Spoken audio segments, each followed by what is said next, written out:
BTech, BBA మరియు MBA కోర్సులు 15+ years experience ఫ్యాకల్టీతో పాటు placement guarantee. Kishkindha university, Ballari.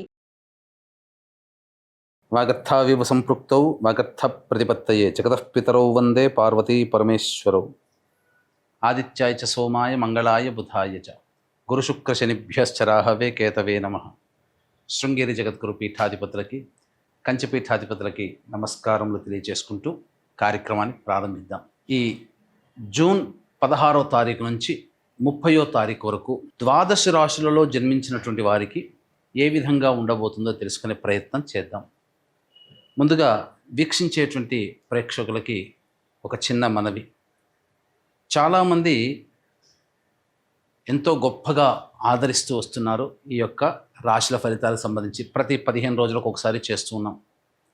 అయితే కొంతమంది ఈ చెప్పినటువంటి ఫలితాలు మాకు వ్యతిరేకంగా జరుగుతున్నాయి అనేటువంటి యొక్క అంశము, ఎందుకు మాకు జరుగుతున్నాయి అనేటువంటిది కూడా బాధను వ్యక్తం చేస్తున్నారు. అయితే గమనించినటువంటి అంశం ఏంటంటే, చాలామంది కన్ఫ్యూజన్ అనేటువంటిది అవుతున్నారు అనేటువంటిది. అంటే వాళ్ళకి పుట్టినప్పుడు జన్మ నక్షత్రం ఒకటి ఉంటుంది, కానీ ఆ నక్షత్రాన్ని బట్టి రాశి ఉంటుంది. ఆ రాశిని మీరు పరిగణనలోకి తీసుకోకుండా మీ యొక్క నామ నక్షత్రానికి మాత్రమే ఉన్నటువంటి రాశిని పరిగణనలోకి తీసుకుంటున్నారు. ఉదాహరణకి కోదండరాం అనేటువంటి పేరుంది. అది ఆ కోదండరాం అనేటువంటి యొక్క రాశి జన్మతః ఉన్నటువంటిది కుంభరాశి అని అనుకుందాం. కానీ కోదండరాం అనే పేరుంది కాబట్టి కేకో హాహి పునర్వసు కాబట్టి మిథున రాశి ఫలితాలని చూసుకుంటున్నారు. జన్మించిన రాశి ఏమో కుంభరాశి అయినప్పుడు నామనక్షత్రం ప్రకారం చూసుకునేటువంటి యొక్క మిథున రాశి ఫలితాలు ఎలా సరిపోతాయి? అది ఒక తప్పు జరుగుతుంది. తెలియనటువంటి రెండవ తప్పు ఏంటంటే, చాలామంది ఈ వెస్ట్రన్ ఆస్ట్రాలజీని ఎక్కువగా ఫాలో అవుతున్నారు. చాలా చోట్ల రాశి ఫలితాల్లో మీకు ఏం చెప్పబడి ఉంటుంది? ఉదాహరణకి జూలై 24 నుంచి ఆగస్టు 23 వరకు సింహరాశి అని చెప్పబడి ఉంటుంది. అంటే ఆ మధ్యలో పుట్టినటువంటి వాళ్ళందరూ కూడా సింహరాశి చూసుకోవాలి అని చెప్పి ఆ జొడాయిక్ సైన్ ప్రకారం వాళ్ళు, అదంటే సన్ జొడాయిక్ సైన్ ప్రకారం. మనది రాశి అనేటువంటిది చంద్రుని బట్టి ఉంటుంది. అది మీరు రవిని బట్టి ఉండేటువంటి, రవి ఆ సమయంలో సింహరాశిలో ఉంటాడు కాబట్టి అది రవిని బేస్ చేసుకొని చెప్పేటువంటిది. ఇక్కడ మనం చెప్పుకునేటువంటిది చంద్రుని బేస్ చేసుకునేటువంటిది కాబట్టి మీ యొక్క జన్మ నక్షత్రం ఏదైతే ఉంటుందో ఆ రాశి చూసుకోవాలి. ఆ ఒక నెలలో పుట్టిన వాళ్ళందరూ కూడా సింహరాశి అని అంటే అది అవాస్తవం కదా. కాబట్టి తెలిసి తెలియక అదొకటి ఈ విధంగా చేస్తున్నారు. ఎవరికి తెలియని వాళ్ళకి నామనక్షత్రమే అది చూసుకోవాలి. అందులో కూడా చాలామంది ఇప్పుడు శ్రీనివాస్ అంటే కుంభరాశి చూసుకుంటున్నారు, కానీ చూసుకోవాల్సింది తులారాశి. ఇలా అన్నమాట. కాబట్టి ఈ తేడాని, ఈ మార్పుల్ని మీరు గమనించుకొని అసలు సిసలైనటువంటి మీ రాశి ఏందో దాని ప్రకారం, మీ జన్మ పత్రిక ప్రకారం ఉన్నటువంటి రాశిని చూసుకుంటే అప్పుడు మీకు ఫలితాలు కరెక్ట్గా 90% వరకు మీకు మ్యాచ్ అవుతాయి. మనం చెప్పుకునేటువంటిది దినచర్యలలో భాగంగా రోజువారీ కార్యక్రమంలో ఏ రోజు ఆదాయం, ఖర్చు ఎలా ఉంటుంది, ఏ రోజు మానసిక పరిస్థితి మంచిగా లేదా ఆందోళనగా ఉంటుంది అనే విషయాల్ని మనం క్లుప్తంగా తెలియచేసుకుంటున్నాం. కాబట్టి ఇవి విషయాలు పరిగణలోకి తీసుకొని మన ఈ చెప్పబడేటువంటి రాశి ఫలితాలు మీరు ఆపాదించుకున్నట్లయితే 90% వరకు మీకు అవి సరిపోతాయి దినచర్యలో, రోజువారీ కార్యక్రమంలో. ఇక మనం వివరాల్లోకి వెళ్ళినట్లయితే 16వ తారీఖు నుంచి 30వ తారీఖు వరకు ఉన్నటువంటి గ్రహ సంచారం తెలుసుకుందాం. మీనరాశిలో శని సంచారం, అలాగే మేషరాశిలో శుక్రుడు మరియు రవి, బుధ, గురు యొక్క గ్రహ సంచారము మిథున రాశిలోకి, అలాగే 23వ తారీఖు నుంచి బుధుడు కర్కాటక రాశిలో ప్రవేశం చేస్తారు. అలాగే కుజుడు, కేతు సింహరాశిలో మరియు రాహువు కుంభరాశిలో సంచారం జరుగుతుంది.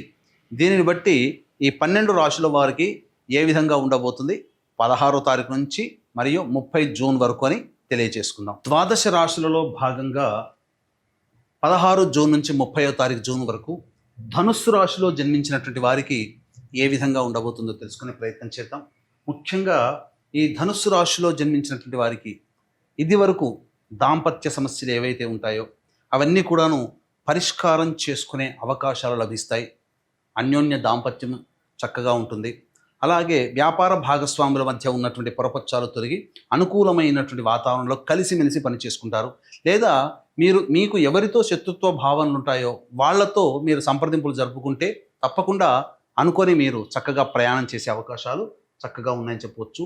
విలువైనటువంటి వస్తువులు, ఖరీదైనటువంటి దుస్తులు, గృహోపకరణాలు చక్కగా కొనుగోలు చేస్తారు. మీ హుందాతనాన్ని పెంచుకునే విధంగా మీ యొక్క కార్యక్రమ రూపకల్పన ఈ యొక్క శుక్రగ్రహ సంచార ప్రభావంలో మీకు కలుగుతుందని చెప్పవచ్చు. అయితే ఈ యొక్క ధనుస్సు రాశి వారికి అర్ధాష్టమ శని దోష ప్రభావం ఉన్నటువంటి కారణం చేస్తున్నటువంటి పనులలో నత్తనడకన సాగుతాయి. కొన్ని కష్టములు అనేటువంటివి ఉంటాయి. సంతృప్తి పొందలేనటువంటి పరిస్థితి, ప్రతి ప్రయత్నంలో ఒక ఆందోళనతో కూడుకున్నటువంటి జీవన విధానం ఉంటుంది. కాబట్టి దైవానుగ్రహాన్ని పొందే ప్రయత్నం చేయండి. రాహుగ్రహ సంచార ప్రభావం సంపూర్ణంగా అనుకూలంగా ఉండడం, కేతువు కూడా అనుకూలంగా ఉండడం, ఈ కారణం చేత మంచి స్థితిగతులు కలుగుతాయి. తద్వారా మాయా నుంచి మీరు బయటపడతారు. అంటే ఏది సరైనది ఏది సరికాదు అనే విషయ జ్ఞానం మీకు కలుగుతుంది. తద్వారా మీరు ఎంచుకున్నటువంటి రంగంలో ముందుకు సాగడానికి మంచి అవకాశములు, మార్గాలు ఈ రాహుకేతులు మీకు అనుకూలిస్తాయని చెప్పవచ్చు. ఇక ప్రధానంగా చూసుకున్నట్లయితే ఈ యొక్క ధనుస్సు రాశి వారికి బుధగ్రహ సంచార ప్రభావం 22వ తారీఖు వరకు కూడా అనుకూలంగా లేదు. కాబట్టి ఒక వారం రోజుల పాటు అనుకూలంగా ఉండదు. 23వ తారీఖు నుంచి బుధుడు సంపూర్ణంగా అనుకూలంగా ఉన్నటువంటి కారణం చేత పెట్టినటువంటి పెట్టుబడులకి సంబంధించి లాభాన్ని పొందడం అనేటువంటిది జరుగుతుంది. లేదా మీరు ధనపరమైనటువంటి సమస్యల్ని తీర్చుకుంటారు. ఇదివరకు ఇచ్చినటువంటి డబ్బులు రాని బాకీలు 23వ తారీఖు తర్వాత వసూలయ్యే అవకాశం గోచరమవుతుంది. ముఖ్యంగా గురుగ్రహ సంచారము ఈ ధనుస్సు రాశి వారికి సంపూర్ణంగా అనుకూలంగా ఉంది. దైవానుగ్రహం ఉన్నటువంటి కారణం చేత కొద్ది ప్రయత్నంలోనే మీరు ఫలితాలు సాధించుకునే అవకాశం ఉంటుంది. కానీ అర్ధాష్టమ శని దోషం మీకు కొన్ని ఇబ్బందికర పరిస్థితులు. కాబట్టి ఇక్కడ శని మానవ ప్రయత్నాన్ని గట్టిగా చేయమని చెబుతున్నాడు. దైవానుగ్రహాన్ని గురువు అనుకూలిస్తున్నాడు, గుర్తుపెట్టుకోండి. కాబట్టి మీరు నిజాయితీగా కష్టపడండి. తప్పకుండా ఆ శని ప్రభావం నుంచి బయటపడి దైవానుగ్రహం అయినటువంటి గురువు మీకు సంపూర్ణముగా యోగాన్ని కలగజేస్తున్నారు. కాబట్టి ఏ పని ఎందైనప్పటికీ కూడాను దైవ ఆరాధన తప్పనిసరి అని ధనుస్సు రాశి వారు గమనించుకోవాలి. ఇక రవి యొక్క సంచార ప్రభావము అనుకూలంగా లేదు. కాబట్టి ఏమవుతుంది, ఉన్నతాధికారుల యొక్క ప్రభావం మీపై ఉండడం, ఒత్తిడితో కూడుకున్నటువంటి జీవన శైలి ఉద్యోగస్తులకి ఉంటుంది. కాబట్టి అదనపు బాధ్యతలు వచ్చే అవకాశం ఉంటుంది. కాబట్టి జాగ్రత్తలు పాటించండి. ఇక కుజగ్రహ సంచార ప్రభావము ప్రధానంగా న్యాయ సంబంధమైనటువంటి విషయాల్లో పైచేయి సాధించడానికి అనుకూలంగా ఉండబోతుంది. మీ ఆలోచనల ప్రభావం వల్ల ఇతరుల మీద మీరు విజయాన్ని పొందుతారని చెప్పవచ్చు. కాకపోతే ప్రధానంగా విదేశీయానం సంబంధించి చేయు ప్రయత్నాలు కొంత బెడిసి కొడతాయి. కాబట్టి జాగ్రత్తలు పాటించండి. విద్యార్థులకి మీరు అనుకున్నటువంటి కళాశాలలో మీకు లభించాలి అంటే దైవానుగ్రహం తప్పనిసరి అని గుర్తుపెట్టుకోండి. ఇక వివాహానికి సంబంధించి చేయు ప్రయత్నాలన్నీ కూడా కొలిక్కి వస్తాయి. సంబంధాలు నిశ్చయమయ్యే అవకాశం ఉంటుంది.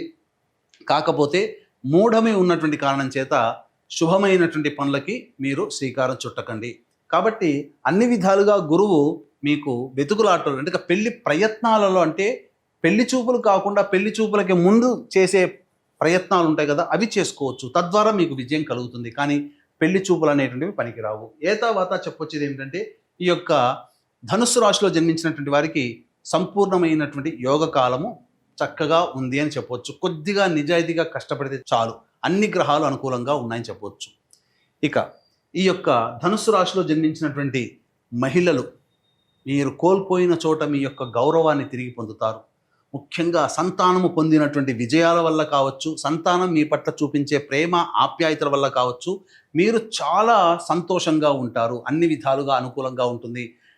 మీరు అంటే పడని వాళ్ళు మళ్ళీ మిమ్మల్ని ప్రేమగా చూస్తారు, బంధువులు ఆదరిస్తారు, ఇంట్లో మీ మాటకి విలువ పెరుగుతుంది, అన్ని విధాలుగా బాగుంటుంది. కాకపోతే ముఖ్యంగా శరీరంలో తాపము, వేడి ఎక్కువగా ఉంటుంది, శిరోబాధలు ఎక్కువగా ఉంటాయి. కాబట్టి జాగ్రత్తలు పాటించండి. అన్ని విధాలుగా అనుకూలంగా ఉంటుంది.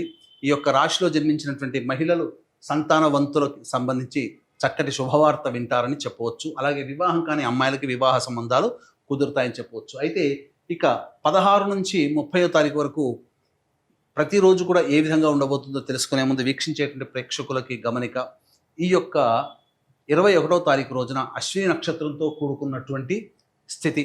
కాబట్టి ఏకాదశి కూడా ఇంతటి మహాపర్వదినం రోజున మీ జాతకరీత్యా కలుగు విద్య, వివాహ, ఉద్యోగ, దాంపత్య, అనారోగ్య సమస్యల నివారణకి మరియు మేష, మిథున, కర్కాటక, సింహ, కన్య, వృశ్చిక, ధనస్సు, కుంభ, మీన రాశిలో జన్మించినటువంటి వారికి శనిదోష పరిహారార్థమై సర్వదోష నివారణ పూజలు, హోమాలతో పాటుగా సంపూర్ణ నవగ్రహ శాంతి అనేటువంటిది జరిపించి శక్తిపాతము చేయబడినటువంటి శంకరుంగలి మాలని మీకు అందివ్వడం జరుగుతుంది. అవకాశం ఉన్న వాళ్ళు కార్యక్రమ తదనంతరం కాంటాక్ట్ చేసి మీ గోత్రనామాదులు నమోదు చేసుకోవచ్చు.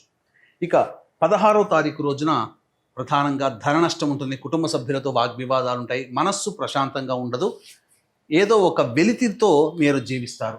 17, 18 తారీఖులో కనుక చూసుకుంటే ఇతరుల యొక్క సహాయ సహకారాలతో మీ పనులన్నీ పూర్తి చేసుకుంటారు. అలాగే రాని బాకీలు వసూలు వస్తాయి. ధనపరమైనటువంటి సమస్యలు తీరుతాయి. ఖర్చులకు మించిన ఆదాయం లభించడం ద్వారా సంతోషంగా ఉంటారు. విందులు వినోదాల్లో పాల్గొంటారు. 19, 20, 21, 22 ఈ తేదీలలో చూసుకున్నట్లయితే ముఖ్యంగా మోకాలు నుంచి పాదాలకి దెబ్బలు తాకే అవకాశం ఉంటుంది. వాహన ప్రమాదాలు చోటు చేసుకునే అవకాశం ఉంటుంది. కాబట్టి జాగ్రత్తలు పాటించండి. గృహ మరమ్మతులకి, వాహన మరమ్మతులకి ఖర్చులు అధికంగా ఉంటాయి. తల్లిగారి ఆరోగ్యం పట్ల శ్రద్ధ వహించాలి. ప్రశాంతత లేని జీవితం, సంతోషంగా ఉండకపోతారు, సంతృప్తి పొందలేకపోతారు. ఇక 21, 22 తారీఖుల్లో మీ ఆరోగ్యం పట్ల శ్రద్ధ వహించాల్సినటువంటి పరిస్థితి. వృధా కాలయాపన జరుగుతుంది. ఏ పని చేయాలన్నా సంతోషముగా ఉండదు అని చెప్పవచ్చు.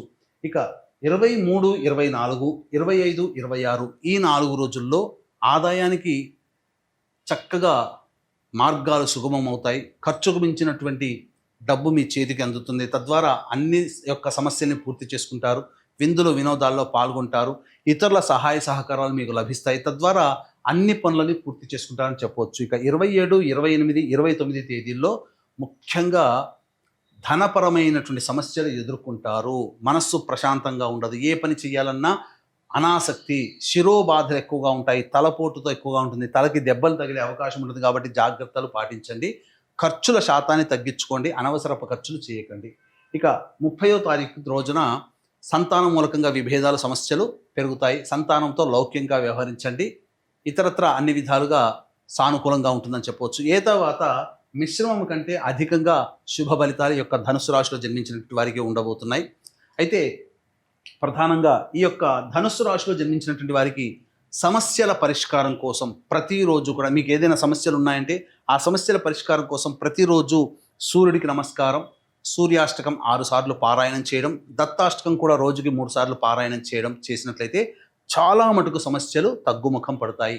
ఇప్పుడు చెప్పినటువంటి సమస్యల కంటే ఇంకా ఎక్కువగా సమస్యలు ఎదుర్కొంటున్నారు అయితే మీ యొక్క దగ్గరలోని మంచి ఉపాసనా పరులైనటువంటి జ్యోతిష్యులను సంప్రదించి వారి సలహాలు సూచనలు కనుక పాటించినట్లయితే మరింత మెరుగైనటువంటి జీవితాన్ని పొందుతారని తెలియజేస్తూ సర్వం శ్రీ ఉమామహేశ్వర పరబ్రహ్మార్పణమస్తు.